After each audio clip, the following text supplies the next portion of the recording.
Good morning, Emerson. President Obama visited Cuba yesterday, making him the first U.S. president to enter the country since 1928. And after 2 years, Government Center Station is finally back in action for MBTA commuters. All that and more today, Tuesday, March 22nd. I'm Sean Stackhouse. And I'm Lauren Fox.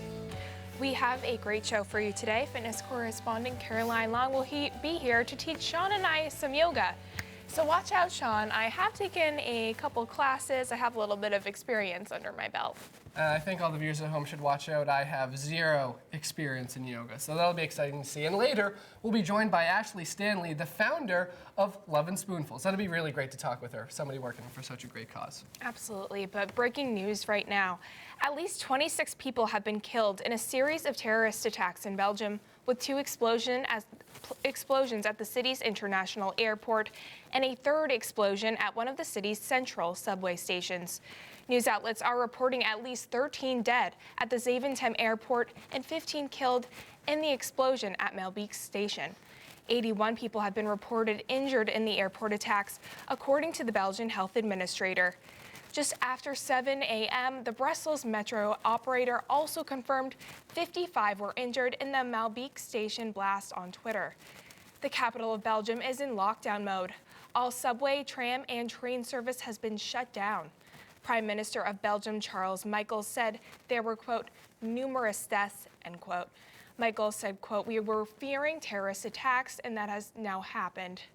Officials are saying 2 of the explosions at the airport appear to have been set off by suicide bombers. The Belgian royal family has been evacuated from the area, and officials are asking the public for blood donations, according to CNN. We now go to Chloe Thibault, our news reporter, with today's top stories. Thanks, guys. Here are today's developing stories. The president's historic visit to Cuba marks an end to nearly 50 years of hostility between Cuba and the U.S. Obama is the first U.S. president to visit Cuba in 88 years. This morning, he is scheduled to address the people of Cuba at the Great Theater of Havana. Obama spoke one-on-one with Cuban President Raul Castro yesterday.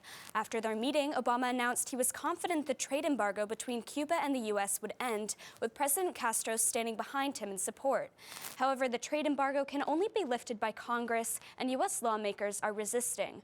Obama said he recognizes the vast differences between the U.S. and Cuba, especially on democracy and human rights. He added that Cuba will likely have to make some changes for Congress to lift the trade ban, which he does not expect to happen before he leaves the White House.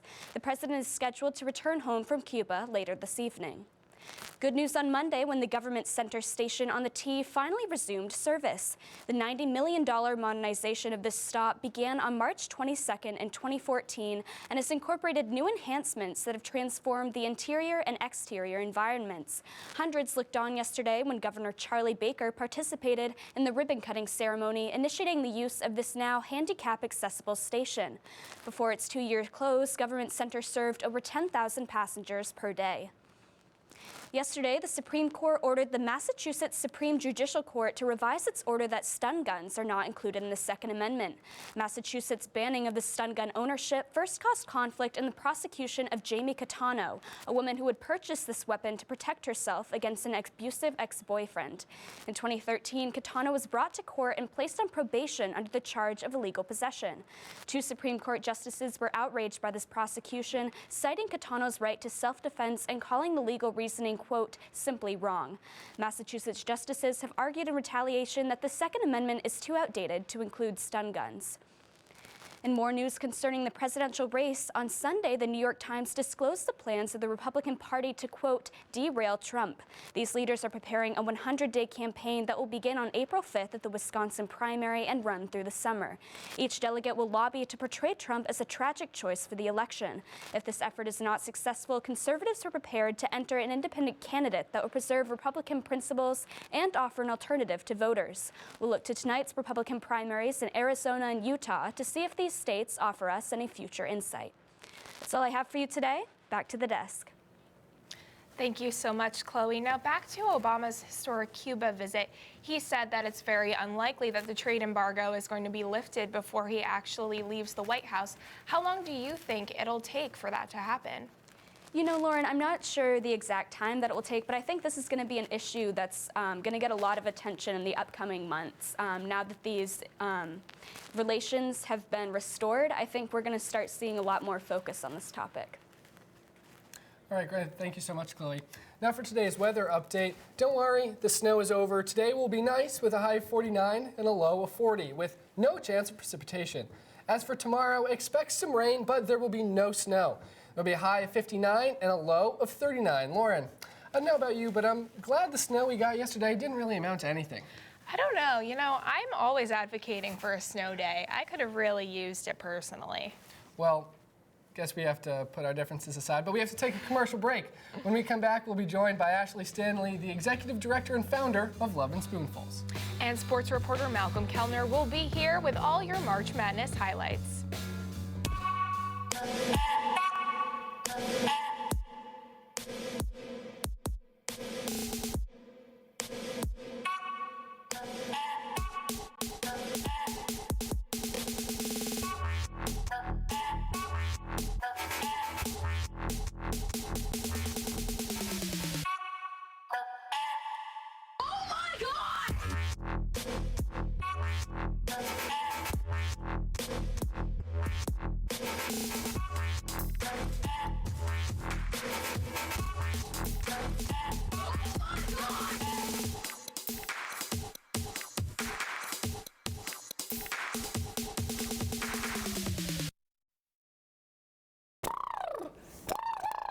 Lauren, what are you doing? I'm getting ready to host Good Morning Emerson, of course. Good Morning Emerson? What's that? It's the best morning show ever that's on Tuesday and Thursday at 9 a.m. Wow, how can I work on this? Yeah, let's get going.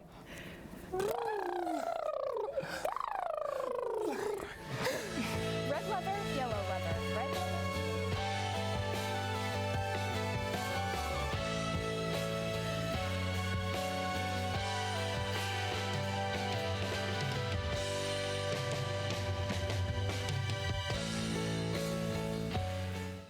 Welcome back to Good Morning Emerson. We're now joined by Ashley Stanley, the executive director and founder of Lovin Spoonfuls. Thank you so much for being with us this morning. Thanks for having me. Good morning. Now, could you tell us a little bit about the organization Lovin Spoonfuls and what you do? Sure. We're a 6-year-old nonprofit food rescue agency here in Boston, and that means that we take food that's otherwise being thrown away from large retail shelves, and we do a direct distribution to upcycle that into the social service stream. So we're picking up food anywhere from grocery stores, farms, produce wholesalers, anywhere that has a large shelf, large volume amount of food that has lost its marketable, saleable value for whatever reason. We operate a fleet of trucks that are all geographically focused around the state, and we bring them to soup kitchens, shelters, kid centers, senior centers, and places like that. Now, what made you want to start this organization? Because it's such an important need. What drew you so close to it? It was a little accidental, and the story is a little anticlimactic, but in the end, I think what it's really come down to is I think we have a shortage of solvable problems in the world, and this is something that that is solvable and beyond that preventable. Our contention is and has always been that hunger is not a problem of supply, it's a problem of distribution and getting it from where it is to where it needs to be. This sounds like it's a pretty large operation. Do you have a large team working with you for such an important issue? So the impact is large. We're pretty efficient with the way we run our logistics. I've got 10 full-time employees. We're operating 6 trucks right now, 7 by the end of the year. Each truck is responsible for about 350,000 pounds of food each year. To date, we've rescued close to 4 million pounds. We're doing about 35,000 pounds per week. So by impact and volume, it's large. But to really keep it streamlined and efficient, I would say we keep it pretty tight.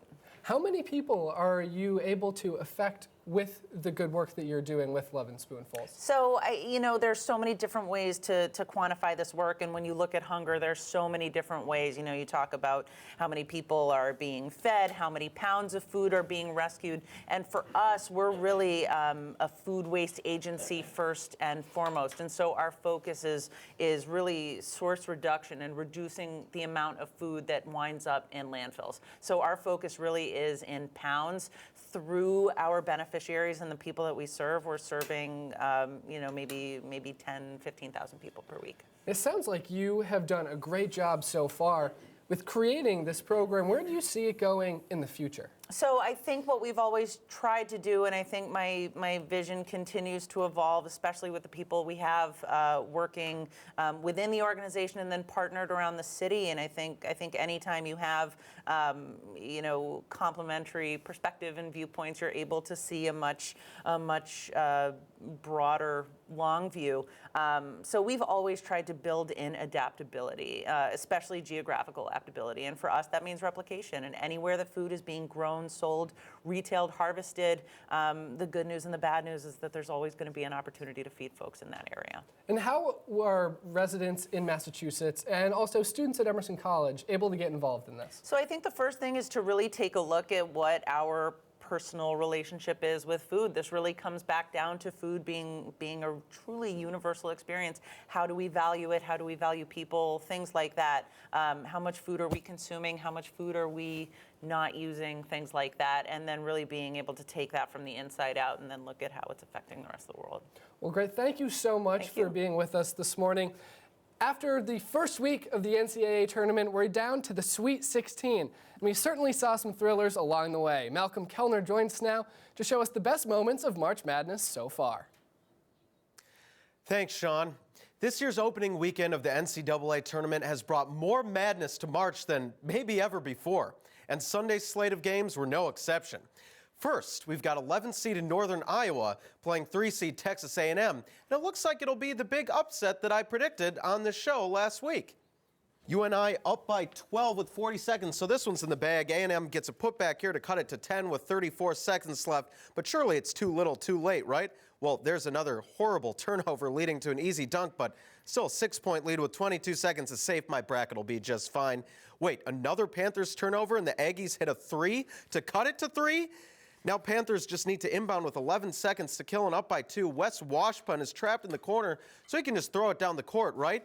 But he tries to throw it off an Aggies player in bounds, and the game is tied on that layup.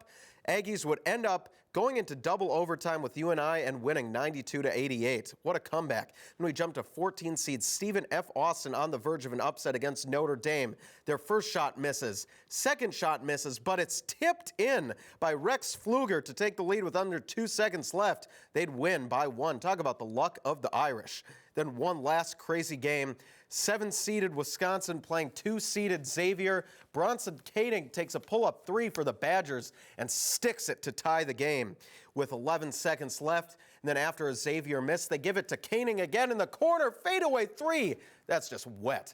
Badgers win by 3 on that buzzer beater. Bill Murray not happy about it. Wisconsin advances to the Sweet 16 with the upset over Xavier.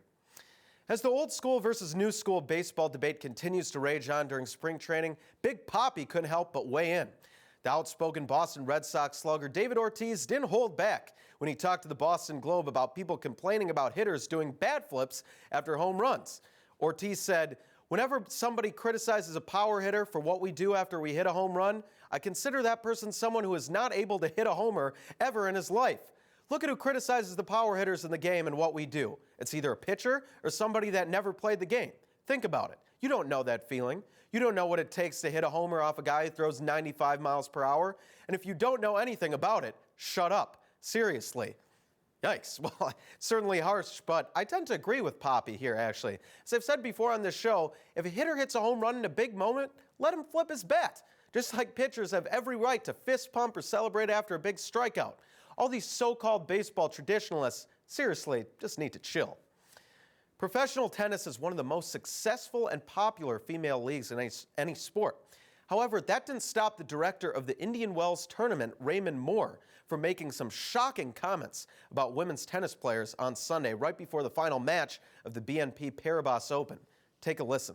Yeah, because they ride on the coattails of the men. They don't make any decision, then they're lucky. They're very, very lucky. If I was a lady player, I'd go down every night on my knees and thank God that a Roger Federer and a Rafa Nadal were born. Ugh. Okay, so predictably and deservedly, Moore has received a lot of backlash for those sexist comments, including from Serena Williams. After Williams lost to Victoria Azarenka in the finals, she was asked about Moore's comments and said that women shouldn't need to drop to their knees at any point, and talked about how influential female tennis players have been for so many decades. And that'll do it for sports today. Back to Lauren and Sean at the desk. Thank you, Malcolm. Our very own travel correspondent, Ruby Vishnik, took a break of the Boston scene to show us her home city of London. Hi, I'm Ruby, your Brit in Boston, and this week I'm in London for spring break. I have some really exciting plans and I'm so excited to show you some of my favourite and not so stereotypical places around the city. So here's an insider's look on how to take London.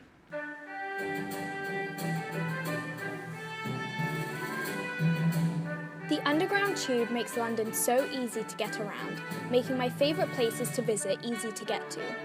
Harrods is one of the oldest and most prestigious shopping destinations in London and is a must-see if you're ever in the city.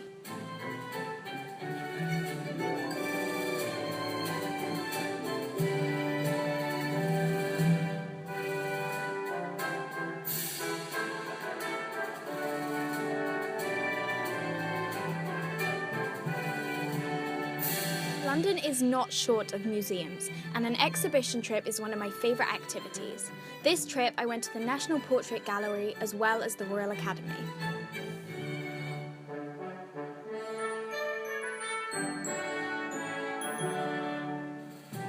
The weather was the traditional London grey skies with the occasional spot of rain, which I must say isn't usually my favourite, but it did make my visit home true to its stereotype and somewhat nostalgic.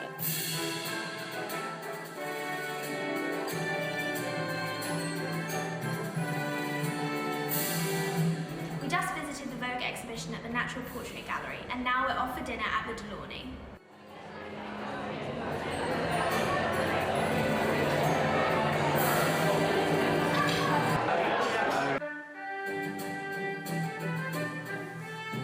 A big part of what I miss about London is the food, so I had to hit all of my favourite spots during my spring break at home.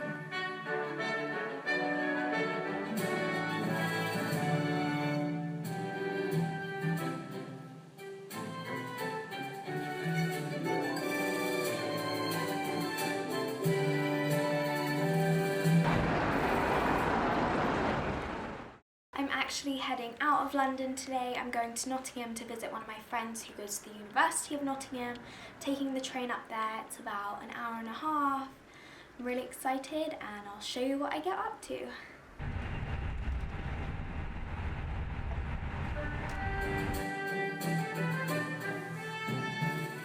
The University of Nottingham is a large campus to me and is very green, contrasting to Emerson's urban campus. The campus is a lot calmer compared to ours, but is a quick drive into the city of Nottingham.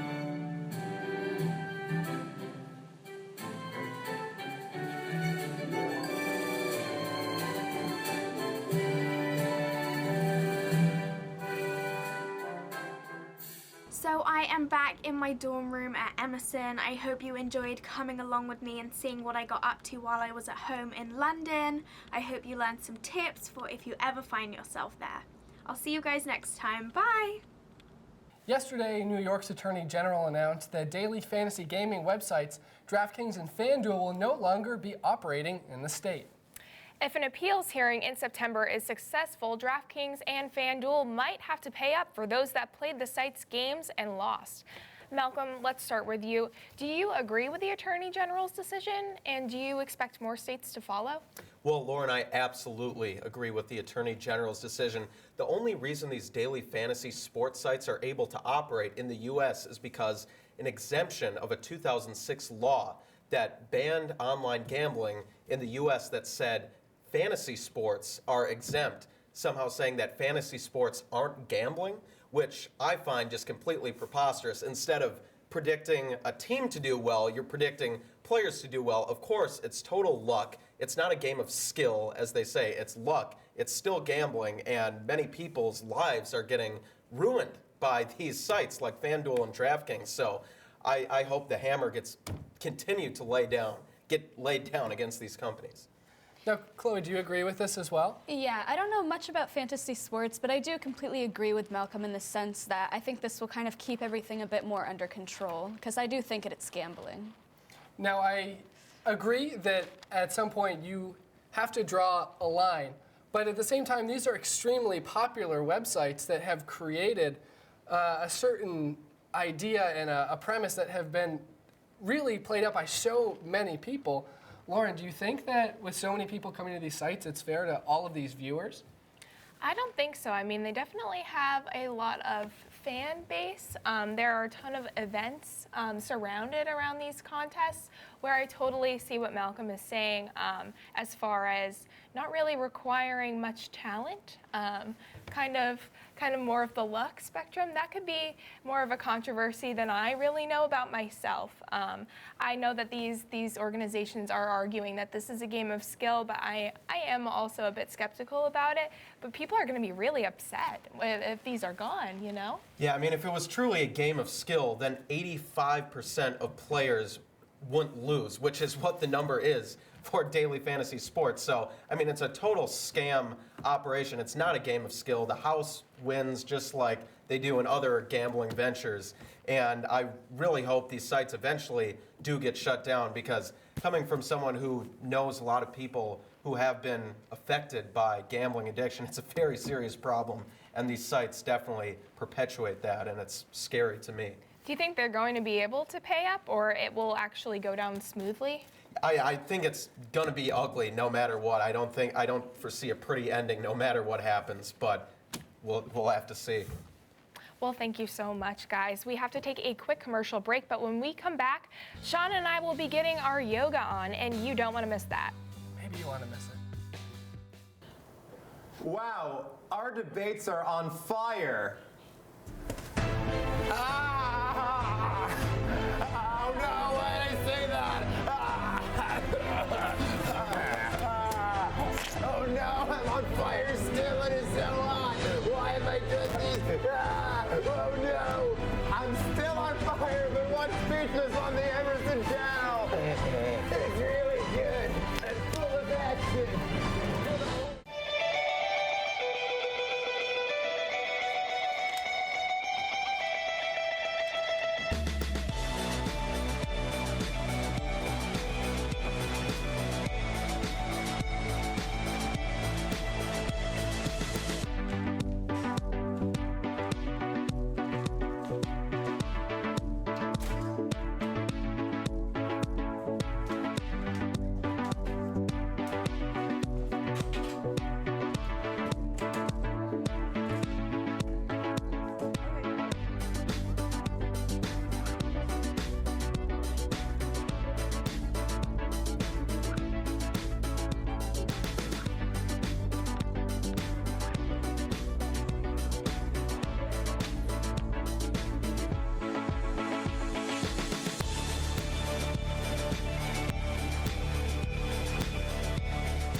Welcome back to Good Morning Emerson.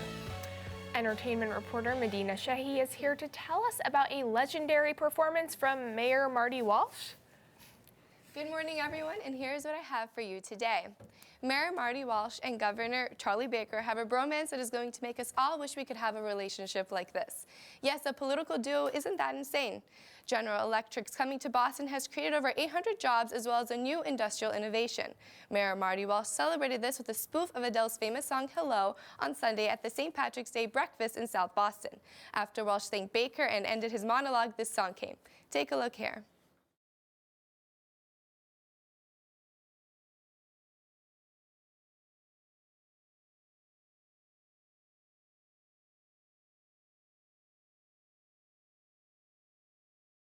Wasn't that just amazing? I mean, I thought it was well done. Good job wooing GE. Mariah Carey wants to make a new series that displays her life on tour. It will be 10 episodes on the E! Network. However, she refuses to call it a reality show, but a docu-series. She gives shade to reality TV, saying that she will show the process of being a singer and not just getting her nails done. However, she has a problem with her family. Her sister is battling cancer, and Mariah does not want to pay her hospital bill. This sister has always asked for money, so Mariah is annoyed, but her brother now calls Mariah a witch. Mariah is worth $525 million, so even if the bill was $1 million, that would be nothing to her. This problem would get great ratings, which sounds exactly like a reality show to me. Mariah does have a problem with being a little too judgmental, don't you think? Caitlyn Jenner is battling something new recently. It involves her relationship with future partners. Caitlyn Jenner has stated at the beginning that she wants to stay with dating women, but now she has come out stating that she wants to start to date men. However, she is making herself stray away from that. She says it would be too tough on her two daughters, Kylie and Kendall, because she doesn't want them to fully forget about having a father or having their father replaced. It seems like she is still suppressing herself. You should check out how this unfolds in her docu-series, I Am Kate, which is not just a regular reality show, but something that gives great information on the topic of transgenderism. You guys know Carrie Underwood, Kelly Clarkson, Jordan Sparks. Yes, those are all previous American Idol winners that have taken over the singing industry. This season, instead of having Simon, Randy, and Paula, now it's J-Lo, Keith Urban, and Harry Connick Jr. However, American Idol is coming to an end in its 15th season, and Ryan Seacrest is getting emotional about it. I mean, it makes sense. He was part of it since day one, and now he's part of its end. So sad. Its finale is scheduled for Thursday, April 7th, so watch it to view the series that changed all of America come to an end. Tweet us at GM Emerson about your favorite American Idol moments, and a retweet might be in your future. Well, that's all I have for you today, and let's get back to Sean and Lauren. Thanks, Medina. Now we're joined by health and fitness correspondent Caroline Long. She's going to try and teach Lauren and I some yoga. I don't know about you, Lauren, but I don't think I can even touch my toes. Well, I mean, I can touch my toes, but Caroline, you're here to show us much more than that. What do you have for us today? Well, Sean and Lauren, I wouldn't feel too bad. I just started doing yoga over a year ago. I couldn't touch my toes. Now I can put my hands to the floor. It really helps. I think everyone should really try yoga. It's great mentally and physically. It clears your mind, it strengthens your core, and it also helps your flexibility. So I'm going to be teaching you guys a basic vinyasa flow. Now, vinyasa yoga really connects your breathing with your movements. Okay, so great. let's get started. All right, I'll take this mat over here. All right, so the first thing you're going to want to do is reach up to the sky all the way you can, and then forward fold all the way down. And then the next thing you're going to do is breathe in and lift halfway, and then exhale and put your hands to the mat and step back into a high plank. And then you're going to inhale and then exhale into upward dog. And then the next thing you're going to do, which is actually the last part, is you're going to roll over your toes into downward dog. All right, I think I can handle this. It's too tough. Even beginners could get the hang of it, I think. Oh, definitely. If you have 5, 10, 15 minutes alone in your dorm, you really could get going. I do it when my roommate's in the dorm. She gives me some funny looks, but I get a great workout. And after that, you can just hop right to the front of the mat and start right where you began. Ooh, that hop, Sean. I did the hop, made my mic pop out, but I caught it on my back. You can also walk right to the front. Okay. So there are a lot of benefits to yoga. There's different types of yoga that you could do. There's power yoga, there's vinyasa yoga, which really connects to your breathing. And power yoga, it really helps your core. It's a lot of fast movements. And how do you kind of make sure that you regulate that breathing? So you're gonna wanna exhale and inhale on different breaths, making sure to alternate. So like when you're going halfway lift, inhale, and then exhale when you press your hands to the mat. It really helps flow, and when you're concentrating on your breath, it really helps clear your mind. So I do it a lot when I'm stressed, when I've got a lot on my mind. I just take 10 minutes to myself, and then I get back to my work. Well, thank you so much, Caroline. Thank you for having me. That's about all the time that we have for today, though. Make sure to tune in again on Thursday. Have a great day. We're going to keep doing our yoga.